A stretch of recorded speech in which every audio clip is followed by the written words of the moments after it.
పాట పాడలేకపోయినా పాట పాడాలి అని ఆశ ఉంటుంది, వాయిద్యాలు వాయించలేకపోయినా వాయించాలి అన్నటువంటి ఆశ సహజంగా మనుషుల్లో ఉంటుంది.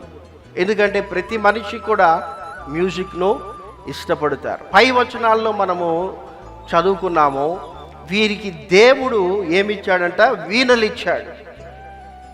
కాబట్టి ఒకవేళ ఇప్పుడు స్టేజ్ మీద కీబోర్డ్ వాయిస్తూ ఇప్పుడు వాయిద్యాలు వాయిస్తూ ఉన్నటువంటి వారు ఒకవేళ ఆ ప్రతిమకు నమస్కారం చేసిన లొంగిపోయినా దేవుని వీణ వారికి ఇవ్వబడదు.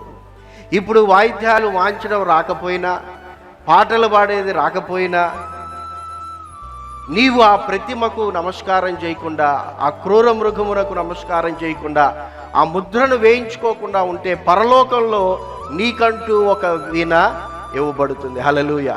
ఆటోమేటిక్గా వాయించగలుగుతావు. అంత మాత్రమే కాదు, వీరందరూ కూడా మోషే కీర్తనను, గొర్రెపిల్ల యొక్క కీర్తనను పాడుతూ ఉన్నారు. ఇక్కడ పాడలేకపోయినా అక్కడ ఏం చేయొచ్చు? పాడొచ్చు.